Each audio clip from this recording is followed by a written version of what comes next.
Welcome to our channel new success zone. आज हम लोग दरोगा मद निषेध प्रैक्टिस सेट 1 का डिस्कशन करने जा रहे हैं। जो भी स्टूडेंट इस एग्जाम का फॉर्म भरे हैं वो इस वीडियो को जरूर देखें। तो चलिए शुरू करते हैं। Practice number 1।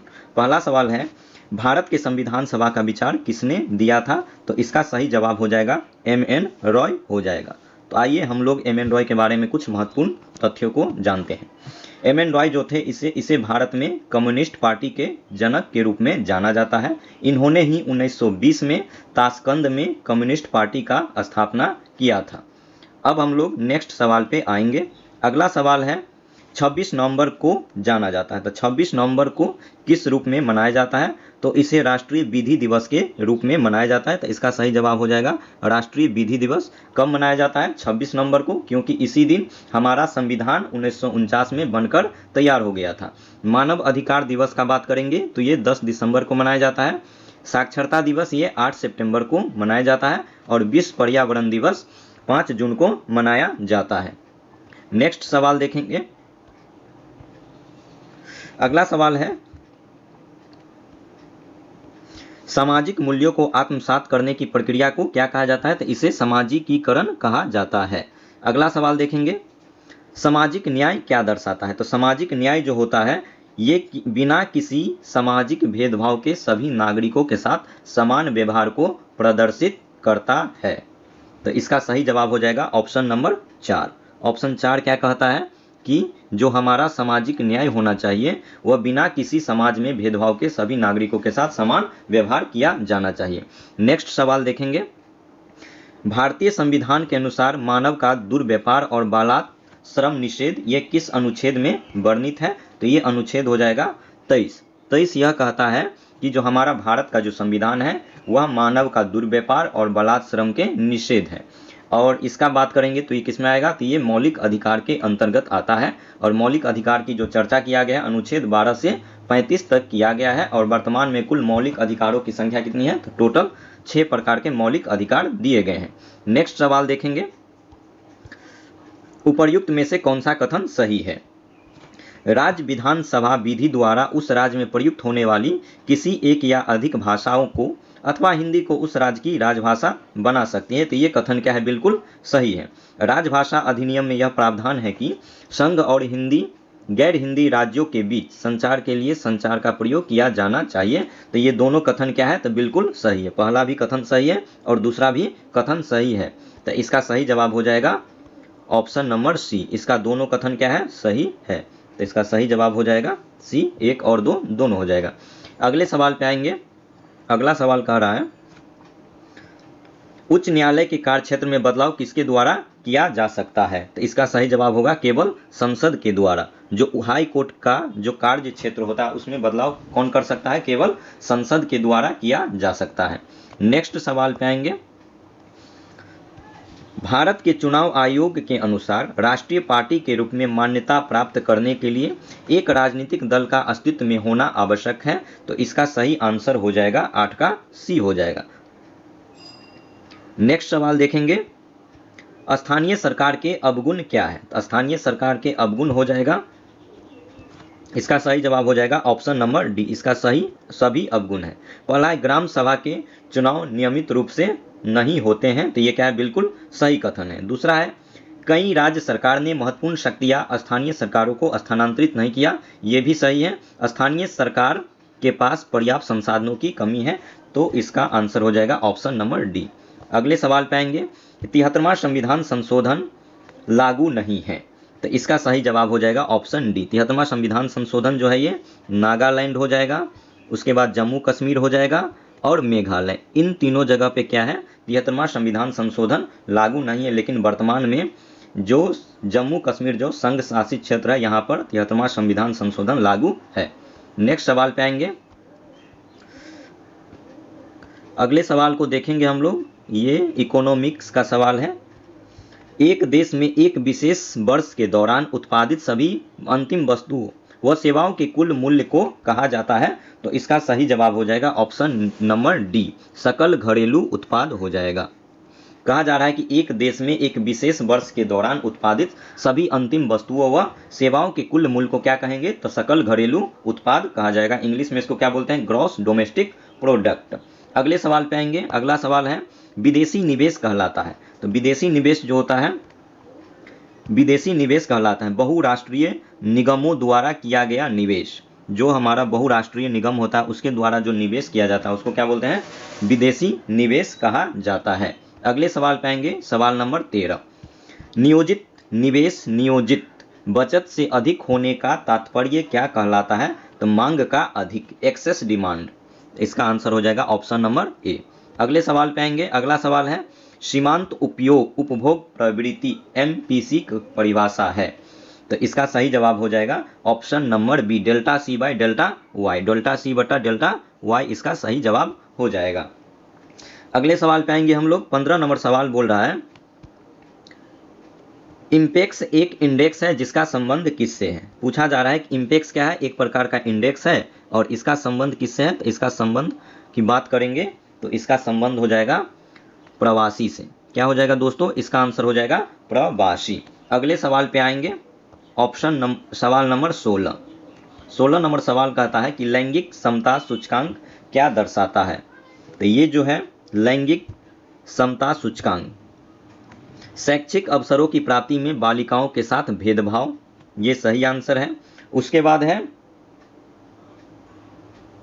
उसके बाद है स्वास्थ्य सुविधाओं की प्राप्ति में बालिकाओं के साथ भेदभाव, रोजगार की अवसरों की प्राप्ति में बालिकाओं के साथ भेदभाव। तो इसका सही आंसर हो जाएगा option number A, all of the above.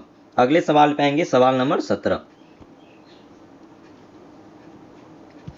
संयुक्त राष्ट्र के अंग किस अंग ने 1994 में अपने संचालन को निलंबित कर दिया था। तो इसका सही जवाब हो जाएगा ट्रस्टीशिप काउंसिल, ट्रस्टीशिप काउंसिल इसका सही जवाब हो जाएगा। नेक्स्ट सवाल पे आएंगे हम लोग। यूरोप के स्केच रिपोर्टाज के लेखक कौन है। तो इसका सही जवाब हो जाएगा राम कुमार। यूरोप का स्केच रिपोर्टाज के लेखक कौन है, तो राम कुमार इसका सही जवाब हो जाएगा। अगला सवाल है मुगल कालीन ग्रंथ travels in the Mughal empire पुस्तक के लेखक कौन है। तो इसका आंसर हो जाएगा फास्फा बर्नियर।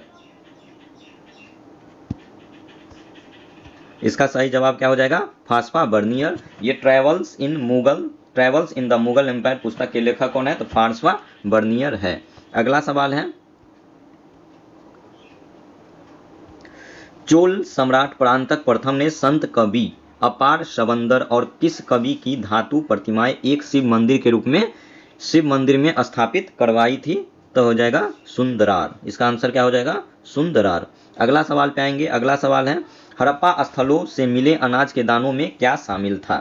तो हड़प्पा स्थल से जो अनाज के दाने मिला था उसमें शामिल था एक से अधिक। इसका सही जवाब क्या हो जाएगा, एक से अधिक गेहूं मिला था और दाल मिला था और सफेद चना भी मिला था।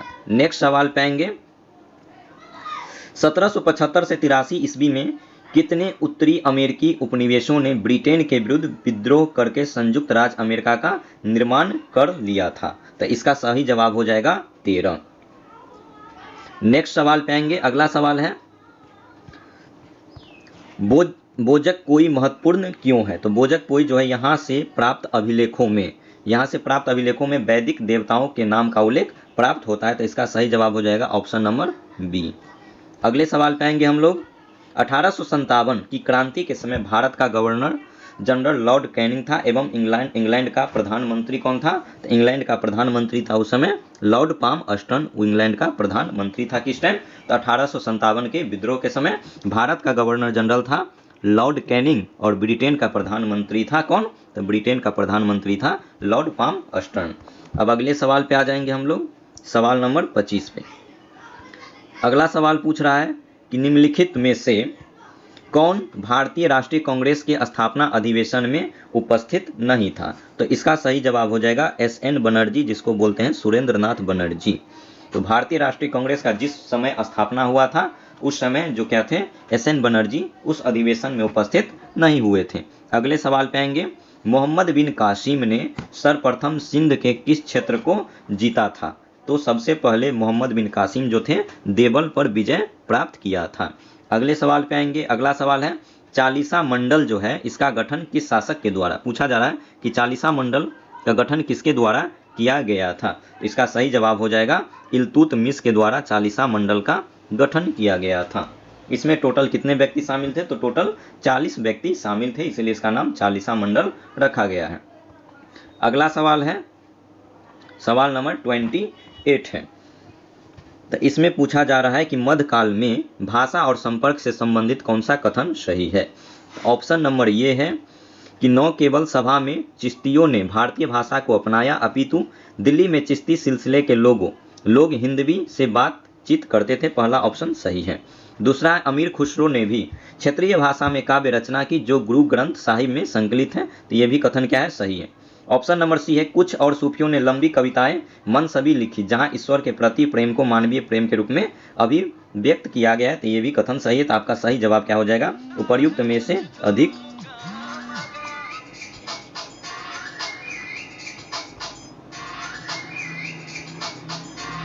तो इसका सही जवाब हो जाएगा उपर्युक्त में से एक से अधिक। ऑप्शन नंबर डी इसका सही जवाब हो जाएगा।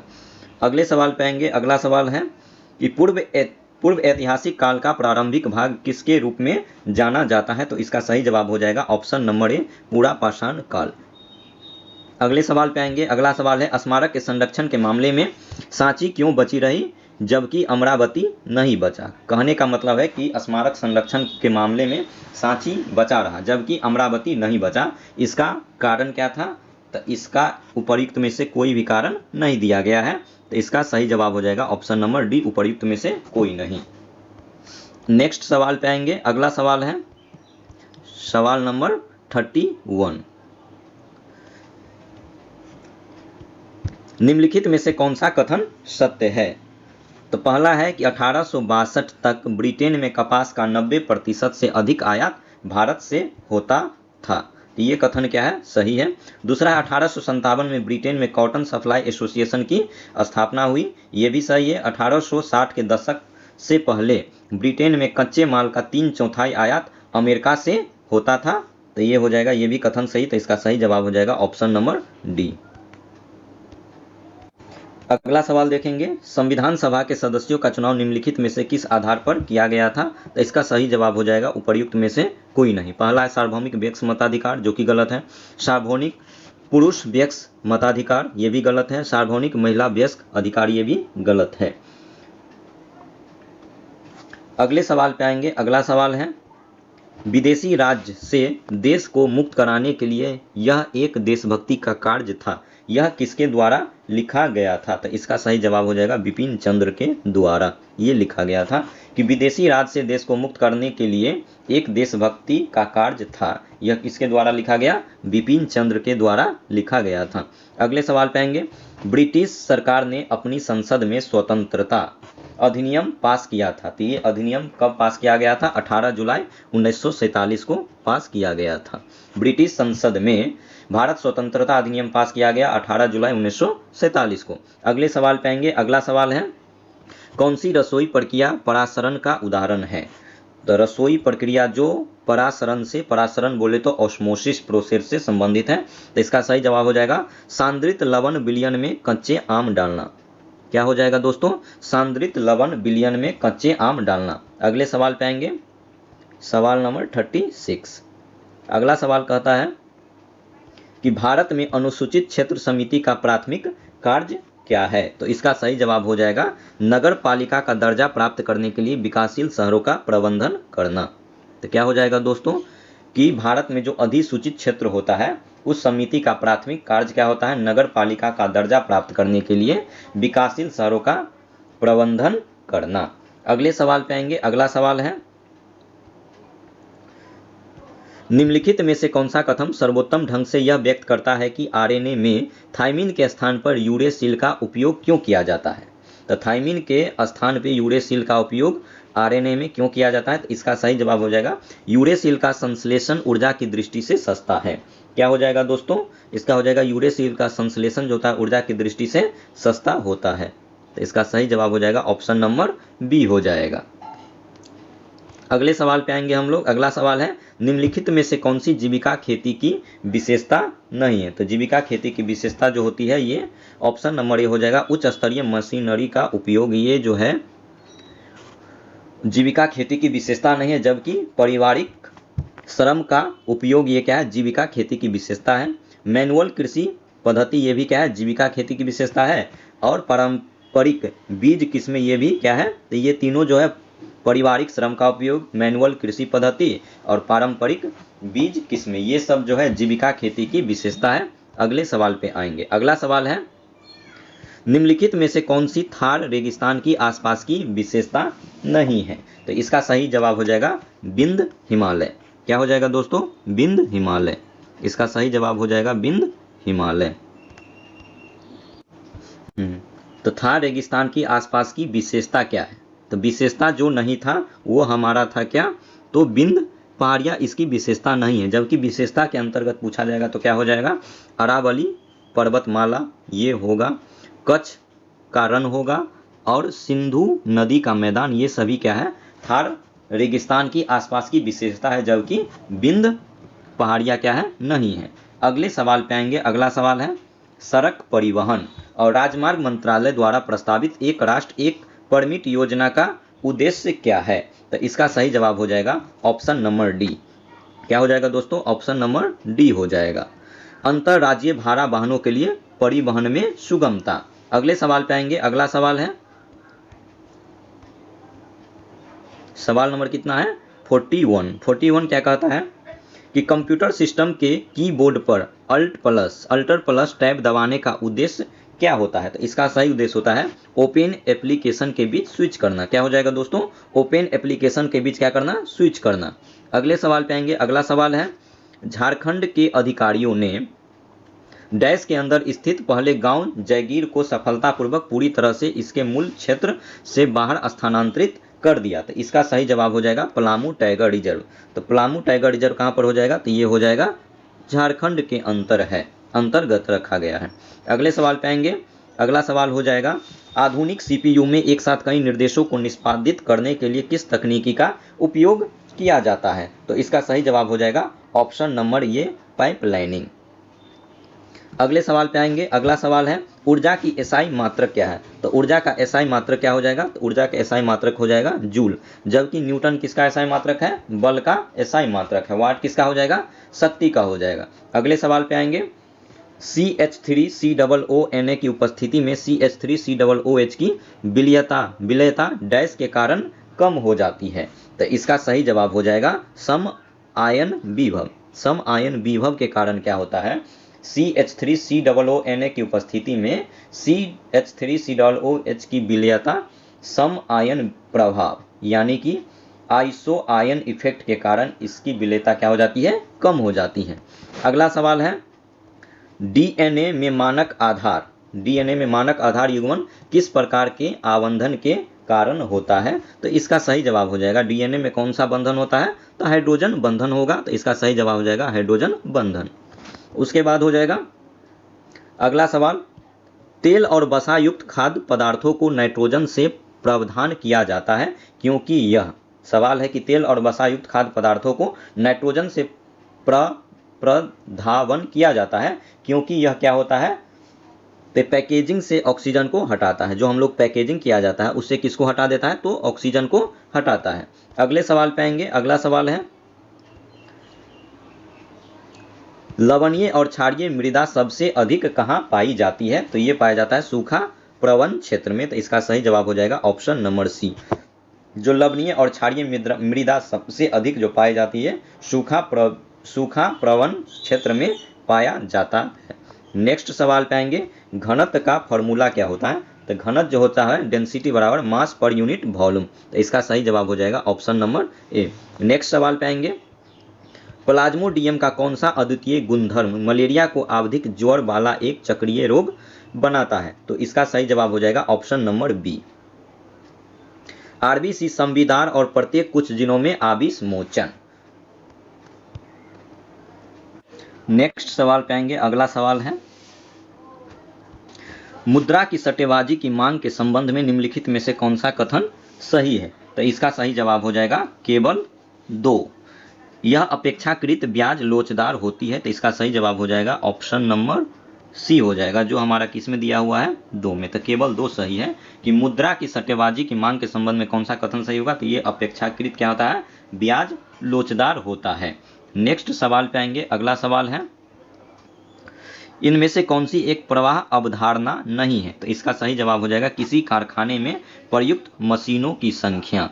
नेक्स्ट सवाल पे आएंगे। अगला सवाल है,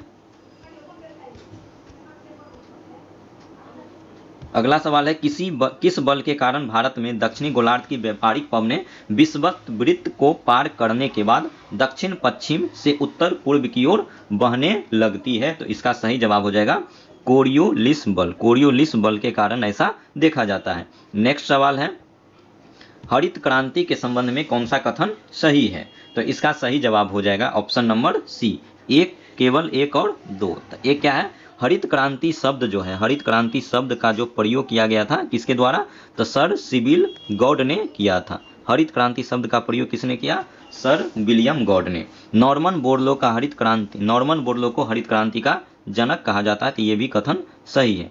एमएस रंधवा को भारत में हरित क्रांति का जनक कहा जाता है, तो ये कथन क्या है, गलत है, क्योंकि हम लोग जानते हैं कि एमएस रंधवा जो है वह भारतीय कृषि का इतिहास लिखा था। एमएस रंधवा क्या लिखा था, तो भारतीय कृषि का इतिहास लिखा था। अगले सवाल पे आएंगे। अगला सवाल है कि एक कुंडली के n फेरों द्वारा उत्पन्न क्षेत्र एक फेरों द्वारा उत्पन्न क्षेत्र के कितने गुना के यह बराबर होगा, तो इसका सही जवाब हो जाएगा ऑप्शन नंबर सी, 1/n²। तो 55 का सही जवाब क्या हो जाएगा, सॉरी दोस्तों, इसका सही जवाब हो जाएगा ऑप्शन नंबर बी होगा, न कि सी होगा। सवाल था कि एक कुंडली के n फेरों द्वारा उत्पन्न क्षेत्र एक फेरे द्वारा उत्पन्न क्षेत्र के कितने गुना के यह बराबर होगा, तो ये n टाइम्स हो जाता है, तो इसका सही जवाब हो जाएगा ऑप्शन नंबर बी। अगले सवाल पे आएंगे। व्यावसायिक मोटर के संबंध में किसके बारे में, तो व्यावसायिक मोटर के से संबंधित सही कथन का चयन करना है। क्या करना है, तो सही कथन का चयन करना है। तो इसका सही जवाब हो जाएगा पहला ऑप्शन है, इसमें अस्थायी चुंबक के स्थान पर विद्युत चुंबक प्रयुक्त होता है, तो ये कथन क्या है, बिल्कुल सही है। अगला है कि मृदु लौह कोड प्रयुक्त होता है, तो ये भी क्या है, सही है, तो इसका सही जवाब हो जाएगा ऑप्शन सी, 1 और 2 दोनों सही कथन है।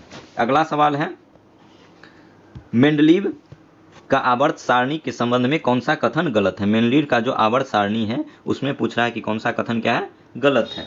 तो चलिए पहला ऑप्शन बोल रहा है क्या, कि पहला ऑप्शन जो है, जब मेंडलीव ने आवर्त शुरू किया था उस समय तत्वों की संख्या 63 था, ये कथन क्या है, तो ये कथन बिल्कुल सही है। अगला है क्या, कि मेंडलीव ने ऑक्सीजन और हाइड्रोजन वाले तत्वों द्वारा निर्मित यौगिकों पर ध्यान केंद्रित किया था, तो ये भी कथन क्या है, बिल्कुल सही है। मेंडलीव ने तत्वों के परमाणु क्रमांकों के बीच संबंधों का जांच किया था, तो ये कथन क्या हो जाएगा दोस्तों, तो पहला ऑप्शन क्या है कि जब मेंडलीव ने आवर्त सारणी पर काम करना शुरू किया उस समय तत्वों की संख्या कितना था, 63 तत्व थे, तो ये कथन क्या है, बिल्कुल सही है। मेंडलीव ने ऑक्सीजन और हाइड्रोजन वाले तत्वों द्वारा निर्मित यौगिकों पर ध्यान केंद्रित किया था, ये भी कथन सही है। मेंडलीव ने तत्वों के परमाणु क्रमांकों के बीच संबंध का जांच किया था, ये कथन गलत है। क्यों गलत है, क्योंकि परमाणु क्रमांक नहीं होगा, यहाँ परमाणु भार होना चाहिए था। अगला है मेंडलीव ने, तो हमारा ऑप्शन 3 क्या है, गलत है, जबकि 1, 2 सही है। उसके बाद ऑप्शन 4 है कि मेंडलीव ने तत्वों के भौतिक और रासायनिक गुणों के बीच संबंधों की जांच किया था, तो ये भी कथन सही है। तो पूछा क्या जा रहा है कि कौन सा गलत है, तो गलत सिर्फ एक ही है, जो हमारा 3 है। 3 किस में दिया है, तो ऑप्शन डी में, तो इसका सही जवाब हो जाएगा ऑप्शन डी। नेक्स्ट सवाल पे आएंगे। अगला सवाल है, श्याम श्वेत यानी कि ब्लैक एंड व्हाइट फोटोग्राफी में निम्न में से किस लवण का उपयोग सामान्य रूप में किया जाता है, तो इसका सही जवाब हो जाएगा AgBr। AgR बोले तो सिल्वर ब्रोमाइड। इसके अतिरिक्त हम लोग बात करेंगे AgNO3। AgNO3 जो है इसका उपयोग कहाँ पे किया जाता है, तो इसका उपयोग वोटिंग इंक में किया जाता है। AgBr का उपयोग, AgNO3 का उपयोग वोटिंग इंक के रूप में किया जाता है, इसको बोलते हैं सिल्वर नाइट्रेट। इसके अतिरिक्त इसमें नहीं दिया हुआ AgBr, AgCl यानी कि सिल्वर क्लोराइड, इसका उपयोग धूप के चश्मे में किया जाता है। तो आप लोग याद रखेंगे ब्लैक एंड व्हाइट फोटोग्राफी में किसका यूज होगा, तो सिल्वर ब्रोमाइड का। सिल्वर क्लोराइड की बात करेंगे तो धूप के चश्मे में इसका उपयोग किया जाता है, और AgNO3 का उपयोग वोटिंग इंक के रूप में किया जाता है। अगला सवाल देखेंगे। अगला सवाल है, इनमें से कौन सा अम्ल या क्षार के लिए प्राकृतिक संकेत में सम्मिलित नहीं किया जाता है। तो इसका सही जवाब हो जाएगा मिथाइल ऑरेंज। क्या हो जाएगा दोस्तों इसका सही जवाब? मिथाइल ऑरेंज इसका सही जवाब हो जाएगा। मिथाइल ऑरेंज इसका सही जवाब हो जाएगा। जबकि अम्ल या क्षार के प्राकृतिक संकेत के रूप में किसका प्रयोग किया जाता है? तो प्रयोग किया जाता है किसका? ये हो जाएगा हमारा पटूनिया की रंगीन पंखुड़ियाँ, ये सही जवाब हो जाएगा। हाइड्रेजिनिया की रंगीन पंखुड़ियाँ, ये भी हो जाएगा। और हल्दी भी, ये बीपीएससी टीचर में क्वेश्चन आ चुका है। तो आप लोग को याद रखना है कि अम्ल क्षार का जो प्राकृतिक संकेत होता है, यानी कि इसको क्या बोलते हैं? Natural indicator for acid and base के रूप में कौन कौन आएगा? पेटूनिया की रंगीन पंखुड़ियाँ, हाइड्रेजिनिया की रंगीन पंखुड़ियाँ और हल्दिया, जबकि मिथाइल ऑरेंज इसके अंतर्गत नहीं आएगा। हम लोग बात करेंगे कि लिटमस पेपर प्राकृतिक सूचक है। लिटमस पेपर की बात करेंगे तो क्या है? प्राकृतिक सूचक है। और ये किसका बना होता है? तो ये लाइकेन का बना होता है। नेक्स्ट सवाल देखेंगे। अगला सवाल है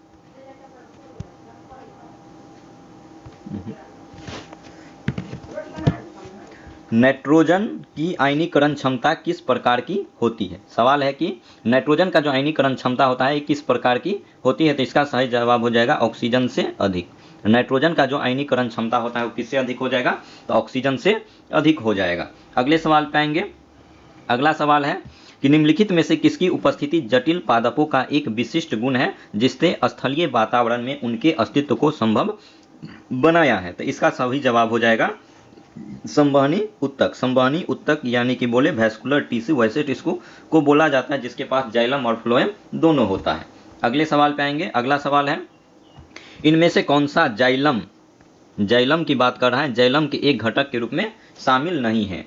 ठीक है दोस्तों, तो इसका सही जवाब हो जाएगा ऑप्शन नंबर सी, यानी कि सहचर या साथी कंपेनियन सेल जो है किसका हिस्सा होता है? तो ये जाइलम का नहीं, ये फ्लोएम का हिस्सा होता है। जबकि वाहिका हो जाएगा, वाहिनिकाय हो जाएगा और मृदुतक यानी कि भेसल, ट्रेकेड्स, पेरेनकाइमा, ये सब किसका हिस्सा है? तो जाइलम का हिस्सा है। जबकि कंपेनियन सेल जो होता है ये फ्लोएम का पार्ट होता है।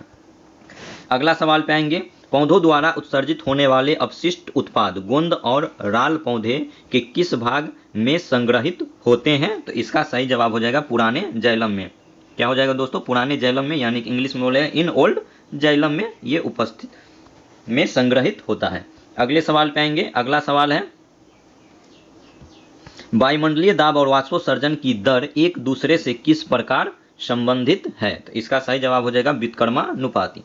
जो हमारा वायुमंडलीय दाब होता है और वाष्पोत्सर्जन की वेपोराइजेशन जो होता है एक दूसरे में कैसा रिलेशन होता है? उल्टा रिलेशन हो जाएगा। They are inversely proportional to each other. अगले सवाल पे आएंगे। अगला सवाल हो जाएगा सवाल नंबर 65। प्याज और लहसुन किसके उदाहरण है?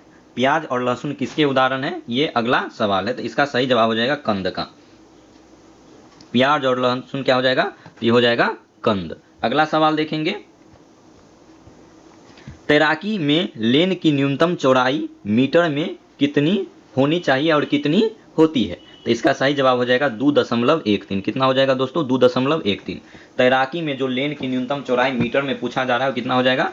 2.13 मीटर हो जाएगा। अगला सवाल है एशिया का एक बड़ा सदाबहार पेड़ बरगद के पेड़ का वैज्ञानिक नाम क्या है जिसके तने वायवीय जड़ों के समान होते हैं? वायवीय जड़ कहने का मतलब क्या होगा? इसमें ऑक्सीजन की उपस्थिति में शोषण होता है इनके जड़ों में, उसी को क्या बोला जाता है? वायवीय जड़। तो इसका सही जवाब हो जाएगा ऑप्शन नंबर सी। पूछा जा रहा है बरगद का जो पेड़ होता है उसका वैज्ञानिक नाम है फिकस बेंगालेंसिस। क्या हो जाएगा दोस्तों? Ficus benghalensis. अगला सवाल देखेंगे। कार्बन के संबंध में कौन सा विकल्प सही है? तो आप लोग जानते हैं कि कार्बन क्या है? तो कार्बन एक प्रकार का अधातु है। तो इसका पूछा जा रहा है कि इनमें से कौन सा कथन सही होगा? तो कार्बन प्रकृति में अधातु है, तो ये बिल्कुल सही कथन है। कार्बन क्या है? अधातु है। कार्बन एक उत्कृष्ट गैस नहीं है, तो ये क्या है? गलत है। ये क्या है? गलत है। कार्बन प्रकृति में उपधातु नहीं है, ये क्या है? अधातु है।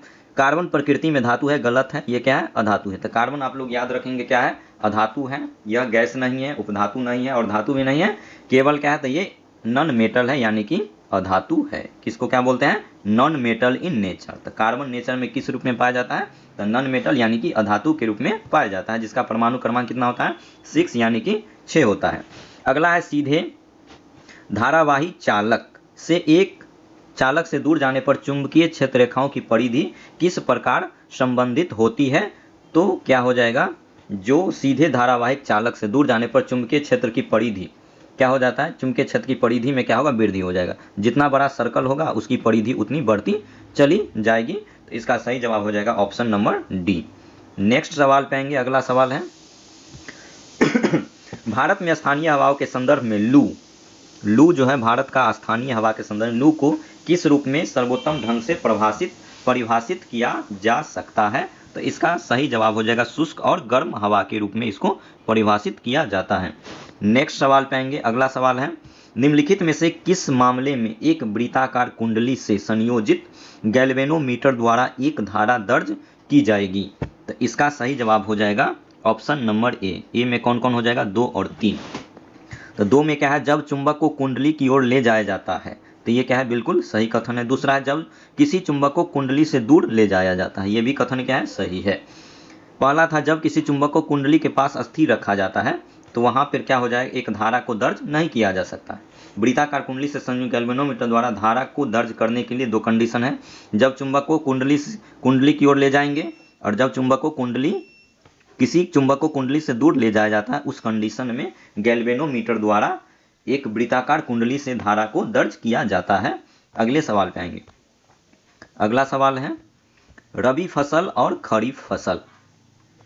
रबी और खरीफ के बीच की फसल ऋतु को क्या कहा जाता है। तो रबी फसल और खरीफ फसल इन दोनों का बीच का जो ऋतु होता है उसको बोला जाता है जायद। क्या बोला जाता है दोस्तों, जायद बोला जाता है। अगले सवाल पे आएंगे। अब ये गोदावरी नदी से संबंधित सवाल है। गोदावरी नदी से संबंधित सवाल है। इसके संबंध में पूछा जा रहा है कि कौन सा कथन गलत है। तो इसका सही जवाब हो जाएगा कि घाट प्रवाह इसकी सहायक नदियों में से एक है। ये कथन क्या है, गलत है। घाट प्रवाह जो है किसकी सहायक नदी है, तो ये कृष्णा की सहायक नदी है। तो यही हमारा क्या हो जाएगा, सही जवाब हो जाएगा। जो पूछ रहा था कौन सा गलत है।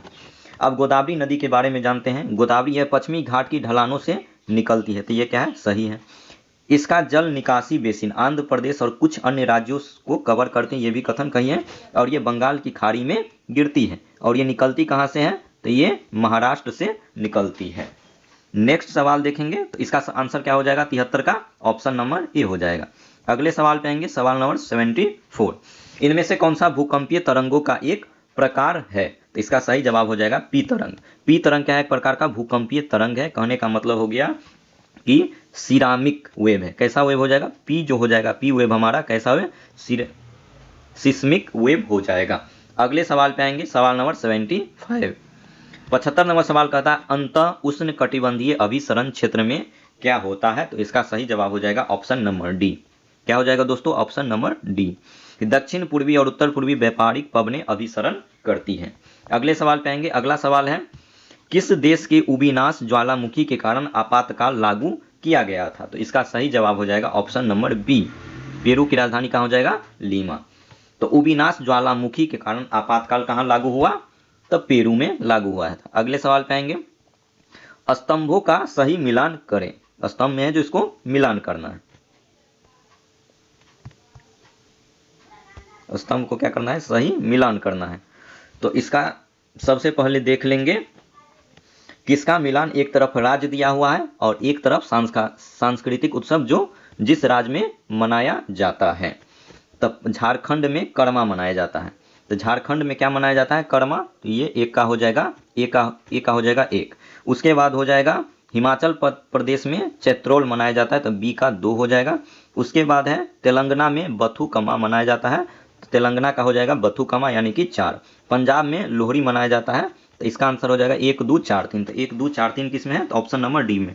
तो इसका सही आंसर हो जाएगा ऑप्शन नंबर डी। अगले सवाल पे आएंगे। अगला सवाल है, अब ये इंग्लिश का सवाल है। ये कह रहा है कि choose the words that is opposite in the meaning to the given word. Spat. Spat का जो उल्टा होता है, इसमें पूछ रहा है अपोजिट। अपोजिट मतलब उसके विपरीत। कौन सा, स्पैट के विपरीत कौन हो जाएगा, तो इसके विपरीत हो जाएगा एग्री। तो इसका सही जवाब हो जाएगा agree, option number A. Next सवाल पे आएंगे। नेक्स्ट सवाल किससे है संबंधित, तो ये हिंदी से संबंधित है।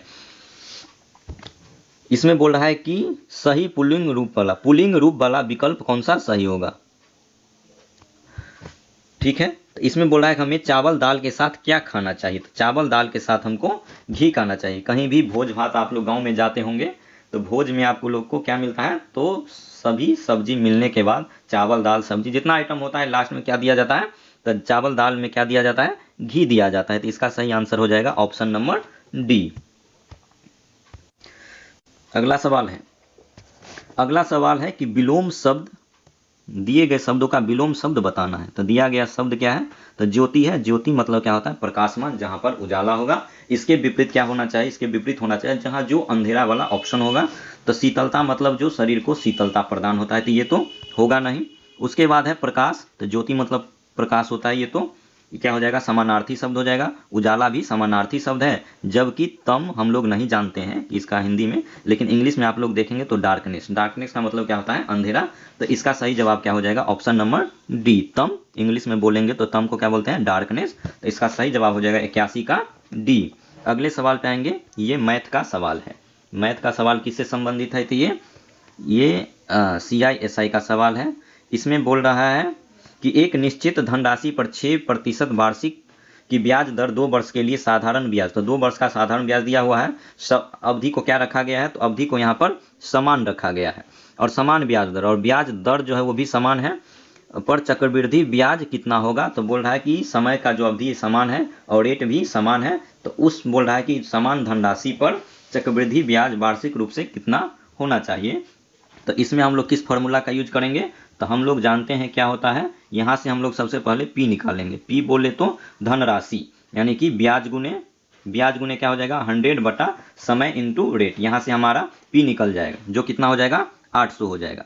कितना हो जाएगा, 8000, सॉरी दोस्तों 8000 हो जाएगा। अब यहाँ से हमारा मूलधन निकल गया, तो यहाँ से चक्रवृद्धि ब्याज का फॉर्मूला क्या होता है, CI बराबर हमारा होता है P इंटू क्या होता है दोस्तों, P into 1 plus R/100, R/100 हो जाएगा। इसका पावर क्या हो जाएगा, T यानी कि समय, P यानी कि समय हो जाएगा, अब -1, इसको कोष्ट बंद कर देंगे। तो CI का फॉर्मूला हो जाएगा P इंटू 1 प्लस R/100 का पावर T बोले तो टाइम, अब -1। तो यहाँ पे 8000 पुट कर देंगे।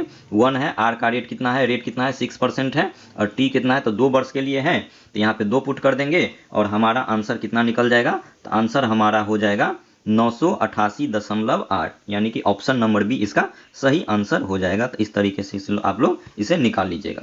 अगला सवाल है रेशियो से संबंधित है, तो इसका सही जवाब आप लोग इसे निकाल लीजिएगा। तो इसका सही जवाब हो जाएगा ऑप्शन नंबर बी। कितना हो जाएगा दोस्तों, ऑप्शन नंबर बी। अगला सवाल है, ये प्रॉफिट लॉस का सवाल है, और इसका सही जवाब हो जाएगा सवाल नंबर 84 का बी हो जाएगा। कौन हो जाएगा दोस्तों, 200% हो जाएगा।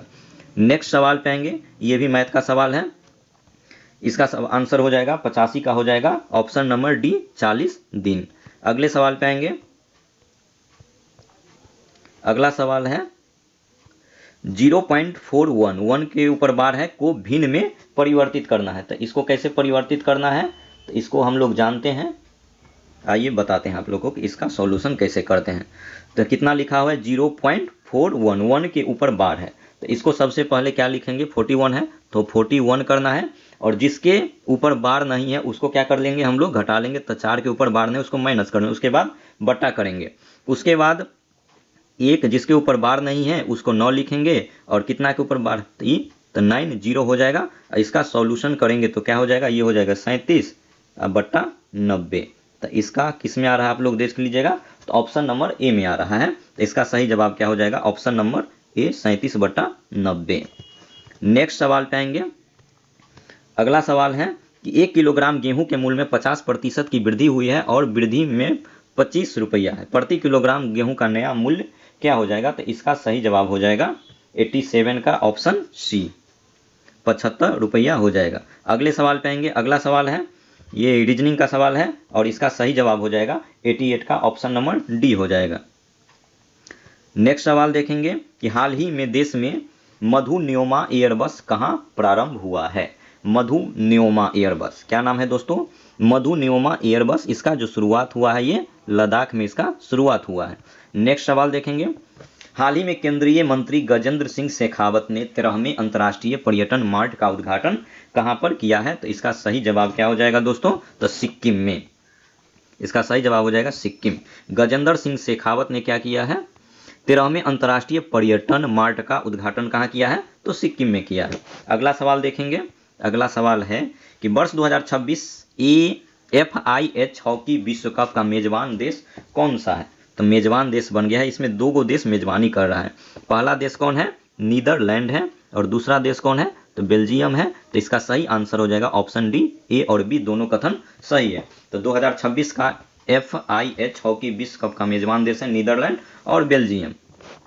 अगला सवाल हो जाएगा, अगला सवाल है हाल ही में कुम्की प्रशिक्षण केंद्र और हनुमान परियोजना का शुभारंभ किसने किया है? तो इसका सही जवाब हो जाएगा आंध्र प्रदेश। क्या क्या है दोस्तों?